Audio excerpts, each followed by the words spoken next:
ನಟಿ ಮೇಘನಾ ರಾಜ್ ಅವರು ಆಗಾಗ ತಮ್ಮ ಎರಡನೇ ಮದುವೆ ವಿಷಯದಿಂದ ಸುದ್ದಿಯಲ್ಲಿರುತ್ತಾರೆ. ಕೆಲವೊಂದು ಬಾರಿ ಮೇಘನಾ ಮುಂದೆ ನೋಡೋಣ ಅಂತ ಹೇಳಿದ್ರು. ಆದರೆ ಇದೀಗ ಮೇಘನಾ ರಾಜ್ ಅವರ ಎರಡನೇ ಮದುವೆ ಬಗ್ಗೆ ಅವರ ತಂದೆ ಸುಂದರ್ ರಾಜ್ ಗುಡ್ ನ್ಯೂಸ್ ಒಂದನ್ನು ಕೊಟ್ಟಿದ್ದಾರೆ. ಅಷ್ಟೇ ಅಲ್ಲದೆ ಮೇಘನಾ ಕೂಡ ಖುಷಿ ವಿಷಯವೊಂದನ್ನು ಹಂಚಿಕೊಂಡಿದ್ದಾರೆ. ಹಾಗಾದರೆ ಏನಿದು ಗುಡ್ ನ್ಯೂಸ್, ಅದೆಲ್ಲ ಸಂಪೂರ್ಣವಾಗಿ ನೋಡೋಣ ಬನ್ನಿ. ಚಿರು ನಿಧನದ ಬಳಿಕ ಮೇಘನಾ ಮಗ ರಾಯನ್ನನ್ನು ನೋಡಿಕೊಳ್ಳುತ್ತಾ ಖುಷಿಯಾಗಿದ್ದರು. ಆದರೆ ಇದೀಗ ಮೇಘನಾ ಅವರಿಗೆ ತಮ್ಮ ಕಷ್ಟ ಸುಖ ಹೇಳಿಕೊಳ್ಳಲು ಒಬ್ಬ ಸಂಗಾತಿಯ ಅವಶ್ಯಕತೆ ಇದೆ. ಹಾಗಾಗಿ ಮೇಘನಾ ಬಗ್ಗೆ ಅವರ ತಂದೆ ನಿರ್ಧಾರ ಮಾಡಿದ್ದಾರೆ.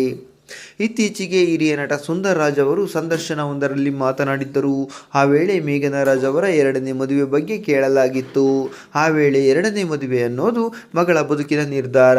ಅವಳದ್ದೇ ಎಂದಿರುವ ಅವರು, ಪ್ರತಿಯೊಬ್ಬರಿಗೂ ಸಹಬಾಳ್ವೆ ಅಗತ್ಯ, ಅವಳಿಗೂ ಒಬ್ಬ ಪಾರ್ಟ್ನರ್ ಅಗತ್ಯ ಇದೆ, ನಮಗೂ ವಯಸ್ಸಾಯಿತು, ಅವಳ ಕಷ್ಟ ಸುಖದಲ್ಲಿ ಒಬ್ಬರು ಬೇಕು, ಆದರೆ ಅದನ್ನು ನಾವು ಬಲವಂತ ಮಾಡಲು ಆಗಲ್ಲ, ಅದು ಸಂಪೂರ್ಣವಾಗಿ ಅವಳ ನಿರ್ಧಾರ ಎಂದು ಹೇಳಿದ್ದರು.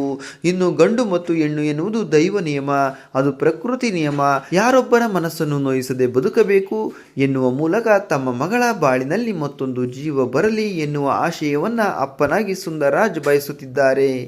ಇನ್ನು ಮೇಘನಾ ಕೂಡ ಚಿರು ಒಪ್ಪಿಗೆ ನೀಡಿದರೆ ಮದುವೆ ಆಗುತ್ತೇನೆ ಎಂದಿದ್ದಾರೆ. ಹಾಗಾಗಿ ಈ ವರ್ಷ ಮೇಘನಾ ಮದುವೆಯಾಗಲಿದ್ದಾರೆ ಎನ್ನುವ ಸುದ್ದಿ ಸೋಷಿಯಲ್ ಮೀಡಿಯಾದಲ್ಲಿ ಹರಿದಾಡುತ್ತಿದೆ.